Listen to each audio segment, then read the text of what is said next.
Greetings, it's a month later and I'm giving a report on the yard and the garden, and made a few changes, but it's been about a month since my last report. So we're gonna see what it looks like out here, and here we go. Made a few changes out here, but some of the things are still the same. Pulled up a few of the tarps, and here's the same spot of, this is our first row of corn and beans that have been here a month already. They're coming up in various stages. The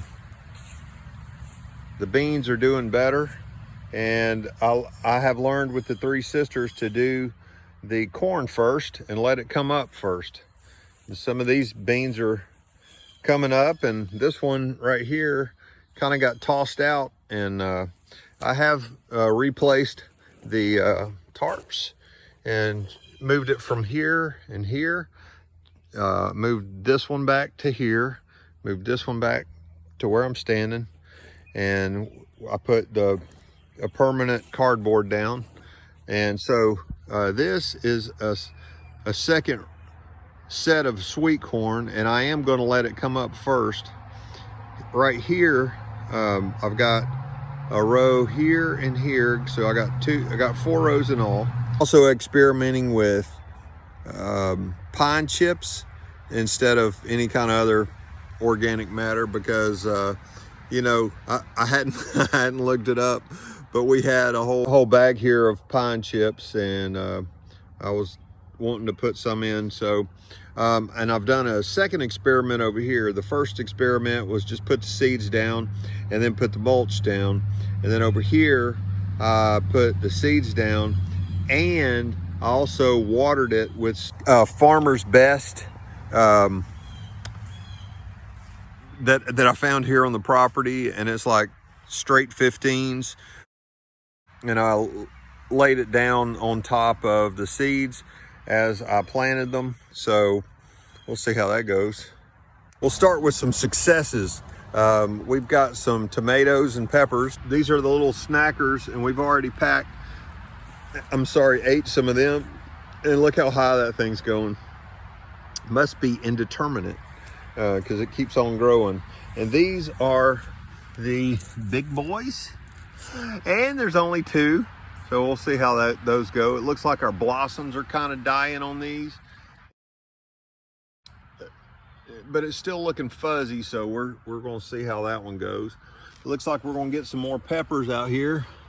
Got a few blossoms coming. It looks like a bud is hanging in a spider web.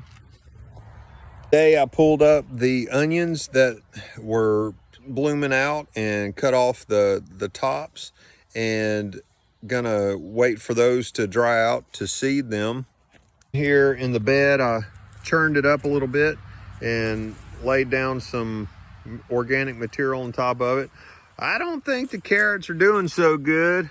Looks like a couple of them might be coming out, and when I mean a couple, I mean 2 out of a whole row that just hadn't done so good. But they've been really dry. It's super duper dry in here, so can't knock them for that. A few of the lettuces came up. Spinach that didn't ever really come up. And then our row back here of onions never made it up either. They actually made it up, and they ran kind of dry, so they kind of died. But there's still some in here. I'll show you this. Let's see here. This right here, there's still some sitting on top of the dirt. So they actually did grow, but they're just not thriving, and but you can't see the heads. Who knows? It's all an experiment, right?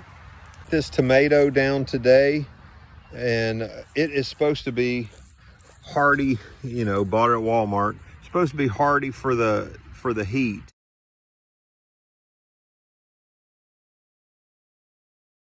Out of all of our potatoes, looks like Zoe's is the only one that's popping out, and it's popping out pretty good right here on the side here.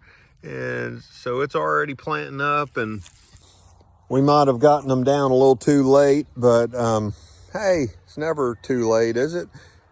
In a place like Alabama, the growing season might kind of tend toward the spring rather than the hot summer. But, you know, things like sweet corn are going to be okay, I think. And they might not silk out or whatever they call it. But I got some other stuff going here. We got cucumbers, and we just caged them today at the beginning of June here. And they're about to bloom and blossom.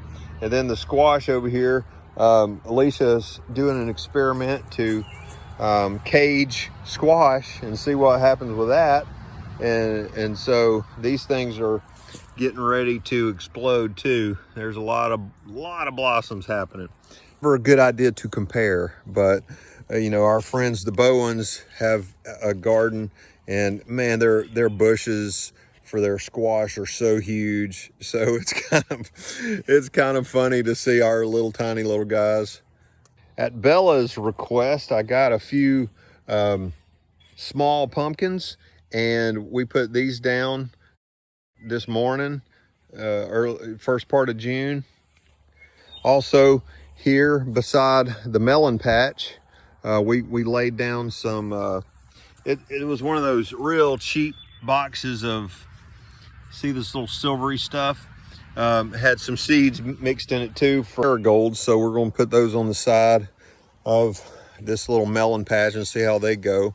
The melon patch has recently been neatened up a bit because these are the watermelons. This one seems to be doing quite well. It's starting to vine a little bit, and looks like we lost one of our cantaloupe seeds, but these two are doing okay. Watermelon that we stuck in the back here.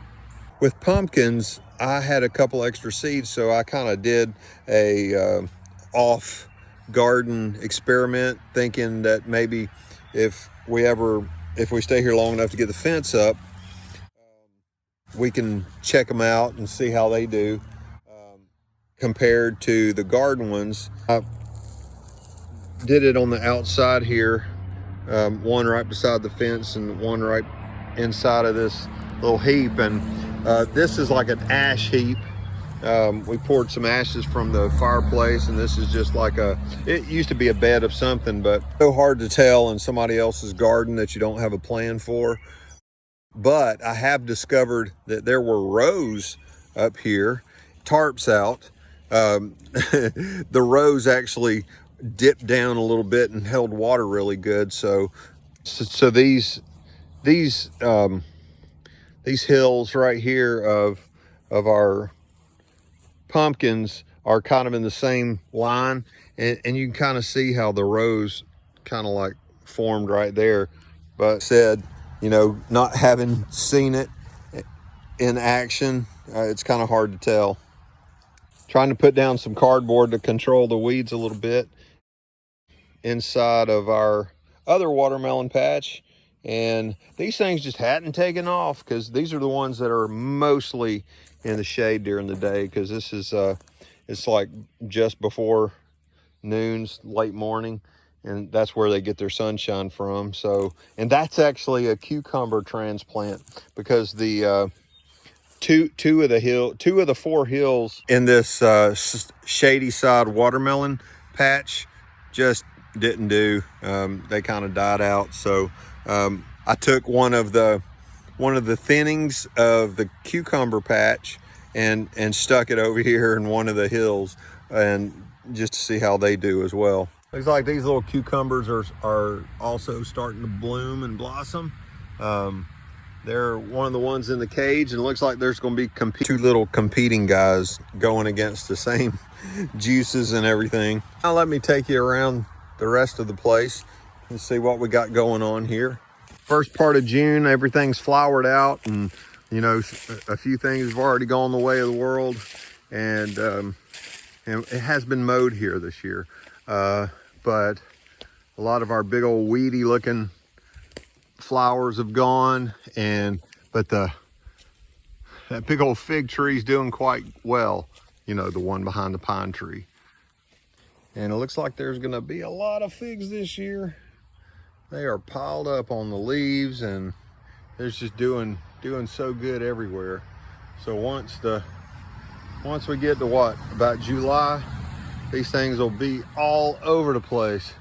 Birds will be happy, lights will be happy, and bring some to Chuck, because he said he and our cousin David had a run-in with a fig tree one time. He didn't know how it would affect him, and now he knows. Ferns are really doing good this time of year, and we still got a few roses popping out. We'll get a look on.